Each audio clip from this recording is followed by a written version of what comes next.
Y'a tout le monde, aujourd'hui on se retrouve encore pour une nouvelle vidéo. Donc comme promis c'est une vidéo récapitulative sur Erase. Vous voyez pas les mangas, je vais les prendre. Sur Erase. Donc je vais vous parler, je vais vous faire un gros récap de Erase en détail. Donc avant de commencer la vidéo, j'aimerais vous dire, ceux qui n'ont pas lu Erase, ceux qui aimeraient lire Erase, ne regardez pas la vidéo parce que je vais totalement tout vous spoiler l'histoire. C'est pour ceux qui n'ont pas envie de lire mais que l'histoire leur intéresse et qui n'ont pas le temps de regarder l'animé. Voilà, c'est une vidéo pour ça. Donc nous allons faire tome par tome. Là pour me remettre l'histoire, je vais relire les 9 tomes. Donc je vais lire le premier tome, après je vais reprendre. Enfin je vais vous reprendre, je vais faire la vidéo du premier tome, le deuxième tome, etc. Pour vous dire, la vidéo elle va sortir dimanche à 17 h je pense. On est jeudi, là il doit être 14 h je crois. Ouais, il doit être 14 h, je sais pas du tout. Et je commence déjà à tourner la vidéo parce que j'ai 9 tomes à lire et j'ai le récap à faire sur 9 tomes. À la fin d'avoir tout lu, je vous dirai ce que j'en pense du manga. Je vais le noter sur 10, vous dire ses points forts, ses points faibles. Donc voilà, on se retrouve tout de suite pour le récap du tome 1. Donc voilà, tout le monde, on se retrouve pour parler du tome 1 de Erase. Tout d'abord, je viens de le lire, j'avais déjà lu le manga, mais je viens de le lire pour me rappeler, pour me remémorer, parce que celui-là, je l'ai lu en... Le tome 1, j'ai dû le lire en mars. Ouais, en mars-avril, je pense. Du coup, j'ai lu le tome 1, je l'ai lu en 1 heure. Donc c'est une petite série de 9 tomes, mais si chaque livre se lit en 1 heure, c'est quand même 9 heures de lecture, donc c'est très bien. Donc je vais vous faire le récapitulatif du tome, de tous les tomes, enfin, ouais, des 9 tomes. Donc je vais faire chapitre par chapitre, je vais vous dire le nom des chapitres et je vais vous expliquer ce qui s'est passé dans le chapitre. Donc le premier chapitre, il s'appelle Flashback. Donc c'est un peu la mise en scène de l'histoire, si je peux dire. Nous allons découvrir le personnage principal, Satoru Fujinuma. Je crois que ça s'écrit comme ça, attendez. Oui, c'est ça, Satoru Fujinuma, ça fait du mal. Donc Satoru Fujinuma, c'est un livreur de pizza, sauf qu'il a il a comme projet d'être mangaka, il fait un mangaka, sauf qu'il va avoir des gens, enfin des sociétés, je dirais, pour qu'il sorte son manga, sauf la personne dit qu'il est trop vieux, son manga n'est pas assez développé et tout ça. Donc du coup voilà, il va, pour la première fois dans le manga, il va faire une livraison de pizza. Et à un moment dans sa livraison, nous voyons plein d'images. Donc on voit un garçon, un panneau, des enfants, un camion, enfin on voit plein de trucs. Et d'un coup il est marqué boom, je crois, enfin un truc comme ça. Et on revoit ces mêmes images. Et là Satoru il dit ça y est, ça recommence.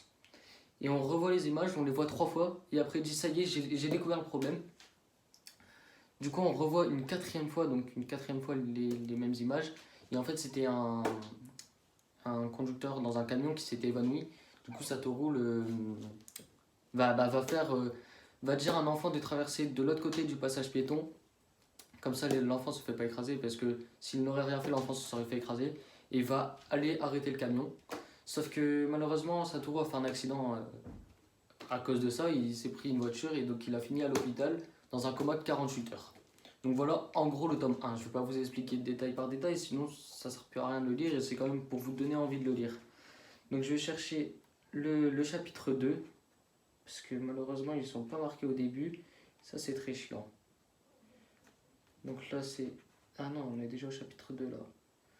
Voilà. Ah, je suis déjà au 3. Ah ouais. Ah, c'est chiant ça par contre. Vous savez, genre d'habitude dans les mangas, je vais vous montrer, les chapitres sont marqués là, au début. Et ouais, comme vous pouvez le voir, les premières pages du manga sont en couleur. Donc le deuxième chapitre s'appelle Condamné à mort. Donc en gros, à la fin du chapitre 1, il va se remémorer pendant son coma, il va se remémorer son passé, mais son passé de l'enfance, quand il était en CM2. Donc au chapitre 2, il se réveille à l'hôpital et il y a Airi, une fille qui est avec lui en livreuse de pizza, qui est là à son réveil et tout. Sauf que la fille elle dit que sa mère elle va passer le lendemain, sa mère n'est pas passée, mais en fait on le sait pas, mais sa mère elle n'est pas passée. Et après on découvre que c'est elle qui a payé, qu'elle est passée, sauf que Satoru dormait, enfin bref. Donc là Satoru il va rentrer chez lui. Attendez, parce que c'est dur de... Ouais, Satoru il va rentrer chez lui, il va découvrir qu'il y a sa mère chez lui, et sa mère elle va dire ah ça y est, t'es revenu, tout va bien et tout. Sa mère elle a dit qu'elle s'inquiétait pour lui, donc elle allait passer quelques jours chez lui. Attendez, parce que c'est compliqué, parce que c'est un manga. Regardez, comme vous pouvez le voir, je vais vous montrer. Il y a beaucoup de paroles. Du coup, c'est très compliqué de s'en remémorer. Donc ça, j'ai dit, ça, j'ai parlé. Ouais, enfin, là, en gros, c'est avec sa mère. Ah oui, et voilà. Là, il se remémore encore de son enfance. Donc, pourquoi je le pose? Moi, je suis con. Il se remémore de son enfance, il se remémore d'un moment avec un garçon. Il n'arrivait pas à se. Comment dire? À s'intégrer dans un groupe d'amis, il n'arrivait pas à se faire d'amis. Et il a découvert, enfin, il a rencontré un garçon qui lui a dit comment l'aider. Et il a joué. Enfin, ce garçon avait un avion en papier, du coup, il s'amusait à le jeter. Il l'appelait Yuki. C'est son surnom parce qu'il ne se souvenait pas de son vrai prénom. Donc. Attendez. Ah oui, donc voilà, enfin, je sais plus ce que je disais, je m'étais perdu dans mes trucs. Donc il se remémore de cette personne, et en fait, à se remémorer de cette personne, il se remémore que dans son passé, il y avait eu des enlèvements de 3 enfants, et que ce fameux Yuki avait été, entre guillemets, été accusé coupable. Sauf que lui, il savait qu'il n'était pas coupable et il voulait le dire à la police. Donc après, le chapitre 3, il s'appelle Base secrète, je crois. Je vais essayer de le retrouver, mais normalement, c'est ça. Ouais, Base secrète. Donc là, au début du chapitre, il se rend à une librairie pour chercher des trucs, des informations sur le passé de ses en CM2. Donc voilà, là c'est un moment pas trop intéressant. Sauf qu'à la sortie, bah, il croise Airi, encore une fois, et Airi qui était à l'endroit où il y avait eu l'accident, vous savez, avec le camion que je vous ai dit au début, et qui regardait, parce que Satoru a des lunettes, donc il est censé mal voir, qui regardait comment il a pu voir le camion d'aussi loin, parce qu'il l'a repéré de loin. Donc voilà, et là, Airi et Satoru se retrouvent, et ils font la route ensemble, je sais plus pourquoi. Et là, ils passent devant un immeuble, et Airi dit, cet immeuble, ils vont le refaire, c'est dommage, il était bien. Et voilà, et elle dit qu'elle aime bien tout ce qui est rétro et tout, et là, boum, une rediffusion. Ah oui, j'ai oublié de vous parler, au chapitre 2, on apprend aussi que Satoru appelle ça des rediffusions. Que dès qu'il se repasse un truc, on apprend qu'il appelle ça des rediffusions, et qu'il revient entre 60 secondes et 5 minutes en arrière. Donc voilà, c'est pour, j'avais oublié. Donc là, il y a une rediffusion, et c'est par rapport au bâtiment. Donc il rentre dans le bâtiment, il cherche le problème, et il voit 3 cartables d'enfants. Donc il se rend compte qu'il y a des enfants dans un bâtiment abandonné qui va être démoli. Donc forcément, c'est un risque qu'il y ait un accident. Donc Satoru monte de plus en plus haut dans le bâtiment, et quand il voit des cartables, il dit ils ont dû monter plus haut. Donc il continue de monter, et là il voit l'enfant qui tombe de l'ascenseur. En fait, il y avait l'ascenseur tout en bas, mais il n'y avait pas de truc pour protéger, donc on pouvait tomber. L'enfant qui tombe, sauf que lui, il n'a pas le temps d'y aller, et là il y a Airi qui arrive, qui rattrape l'enfant, mais qui perd son équilibre, donc il est en train de tomber, et Satoru qui la rattrape forcément. Harry, après ça, elle engueule les enfants, enfin bref, je vous passe les détails. Et après, ils repartent.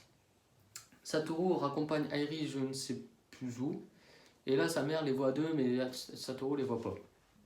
Donc elle les voit à deux. Et là, Satoru, il avait acheté un livre à la librairie que je vous ai dit au début, et il l'avait oublié dans ce bâtiment. Du coup, il décide de retourner parce qu'il s'est dit comme ça passera. Je serai moins de temps chez moi avec ma mère.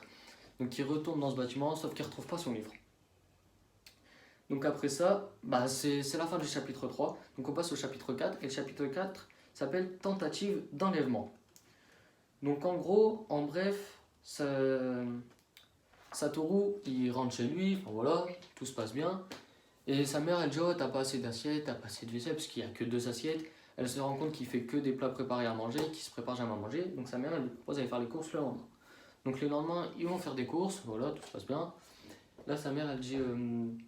je sais plus ce qu'elle dit, mais en gros, Satoru se plaignait parce que c'était trop lourd, ils n'avaient pas voulu prendre de caddie, enfin bref. Et là, boum, une rediffusion, encore. Et ensuite, il s'en passe une deuxième, il s'en passe une troisième. Et là, il dit à sa mère, maman, regarde autour de toi, est-ce que tu trouves quelque chose de bizarre? Sa mère dit, je me souviens, quand tu étais petit, tu m'avais déjà posé cette question. Et donc sa mère, elle regarde autour.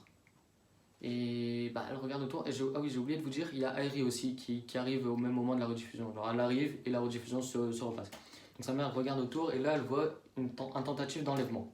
Je crois que c'était le nom du chapitre 4. Hein. Ouais, c'est le nom du chapitre 4. Donc c'est pour ça. Tentative d'enlèvement. Et en fait, elle se rend compte que elle a vu que les yeux de la personne, mais le regard lui rappelait quelqu'un. On va comprendre par la suite, moi je sais pourquoi, mais on va comprendre dans les prochains tomes pourquoi d'ailleurs. Donc voilà, ça se finit sur ça. La tentative d'enlèvement a été ratée du coup, parce que sa mère, qui s'appelle je ne sais même plus comment, je sais même plus, je vous le dirai dès que je le relirai, dans le tome 2 je pense. Du coup je sais plus ce que je disais. Ouais, sa mère elle... Ah merde. Ah oui, sa mère elle invite Airi à manger chez eux, parce qu'ils ont acheté beaucoup de curry et tout, en pensant que c'était la petite copine de Satoru. Donc voilà, le chapitre 4 se finit en gros comme ça. Le chapitre 5 s'appelle Le vrai coupable. Donc Satoru, après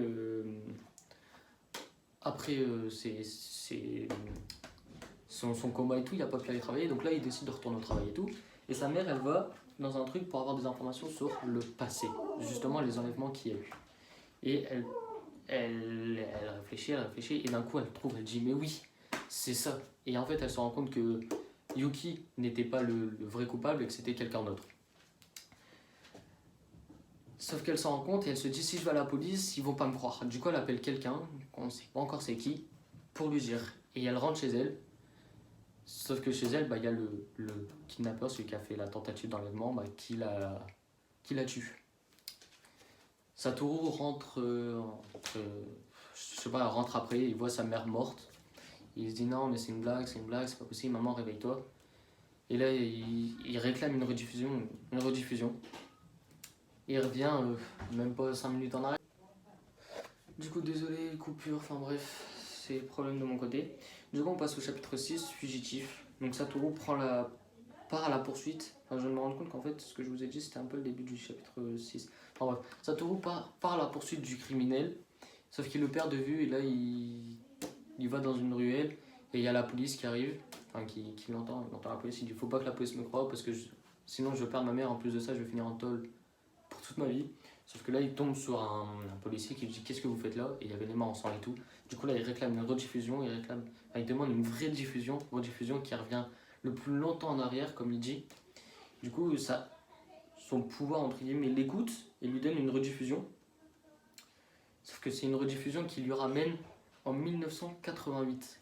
Bien avant. Quelques mois avant les 3 enlèvements que je vous parle depuis tout à l'heure. Mais qui retourne en CM2 à son école. Et le manga se finit comme ça, regardez. La dernière planche de manga, c'est ça. Satoru en rediffusion devant son école. Donc voilà. Bon, tout le monde. Alors, je tiens à m'excuser déjà qu'il n'y ait pas eu de vidéo dimanche. Tout simplement parce que dimanche, j'ai un imprévu. Je devais la tourner vendredi, samedi pour la sortir dimanche parce que dimanche, j'étais pas chez moi. Vendredi, samedi, j'ai pas pu, j'ai eu un imprévu. Donc on se retrouve aujourd'hui, mardi 17h, où il y a la nouvelle vidéo. Mais je tiens fortement à m'excuser parce que ce n'est pas la vidéo que vous penserez. C'était censé être une vidéo récapitulative de Erase, sauf que ça sera pas ça parce que tout simplement, vous allez voir, comme vous avez pu le voir au début, j'ai mis 10 minutes, 11 ou 12 je crois précisément, minutes pour faire un tome, le tome de Erase. Donc je me suis dit en fait si je fais les 9 tomes en une vidéo, ça va faire 90 minutes de vidéo, c'est pas possible. Donc je me suis dit je vais diviser ça en 3 parties, donc 3 tomes, ça ferait des vidéos de 30 minutes, mais même ça je me tape parce que 30 minutes c'est long. Du coup j'ai décidé de poster la vidéo là avec un tome récapitulatif, et dans les commentaires s'il vous plaît, dites-moi si ça vous plaît. Et si ça vous plaît, toutes les semaines je ferai le tome 2. Par exemple la semaine prochaine je ferai le tome 2, après tome 3. Parce que sinon ça fait des vidéos de 30 minutes minimum et c'est beaucoup trop long. Et je sais qu'on peut pas regarder une vidéo de 30 minutes qui parle du même sujet, surtout que c'est un sujet peu intéressant je pense. Donc voilà, c'est juste mon outro de fin pour vous dire, dites-moi dans les commentaires si vous voulez que je fasse ça, que toutes les semaines je fasse un nouveau tome. Donc je fais les 9 tomes d'Erase et après je fais Death Note. Parce que même en pensant à ça, là Death Note ça va, c'est en 9 tomes, mais si on prend par exemple Naruto ou même l'attaque des titans, que j'ai bientôt fini, où il y a 32 tomes actuellement et 33 voire 34, ça fait une vidéo de je sais pas combien de minutes, 340 minutes, ça fait long. Donc si même ça, 3 tomes par vidéo, ça revient long. Donc au final, si on fait un tome par vidéo, toutes les semaines on se dit on fait un tome, déjà on a plein de vidéos de prévues pour le futur, mais en même temps ça fait pas des vidéos longues. Et si ça vous intéresse, vous avez juste à attendre toutes les semaines, donc ça fait une genre de mini-série, vous voyez. où bah voilà, c'est le récapitulatif, et à la fin, si vous voulez tout mieux comprendre, bah, libre à vous de regarder tout d'un coup, mais bon, ça serait super long. Même Naruto, 72 tomes, enfin, vous voyez, c'est des longues séries, donc c'est pas facile. Donc voilà, dites-moi dans les commentaires, où on va faire un truc. Ouais, non, je préfère comme ça. Dites-le moi dans les commentaires. Dites-moi si ça vous plairait de faire ça toutes les semaines, que je fasse un récapitulatif d'un tome. Donc je vous préviens, je commencerai pas à faire une semaine Erase, une semaine Death Note. Je ferai les 9 tomes d'Erase, après les 9 tomes de. Les 6 tomes pardon, de Death Note. Enfin, vous voyez, je ferai toutes les séries d'un coup. Donc je ferai ça dès que j'ai fini une série. Donc là, je peux faire Erase Death Note. On en a déjà pour pas mal de semaines. Après, je pourrais faire l'Attaque des Titans. Actuellement, je suis au tome 13 de l'Attaque des Titans parce que j'ai un peu. Bah, j'ai lu 2 tomes entre la dernière vidéo et aujourd'hui. J'ai acheté le 11 et 12, donc voilà.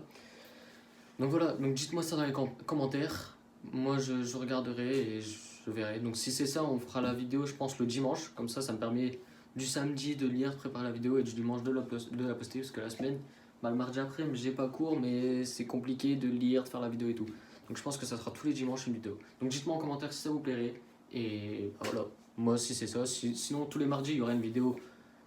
Tous les mardis ou mercredis, je verrai encore une vidéo tout à fait en rapport au manga, mais pas sur ça. Et les dimanches, du coup, ça sera une vidéo récapitulative. Après, peut-être qu'on sautera un dimanche parce que j'aurai un sujet à aborder ou je sais pas. Donc voilà, en tout cas, moi je vous retrouve dimanche, ce dimanche-ci. Donc dites-moi dans les commentaires si vous voulez. Et si vous me dites oui, bah dimanche, on se retrouve pour le récapitulatif du tome 2 de Erase. Donc moi je vous dis à dimanche, ciao ciao.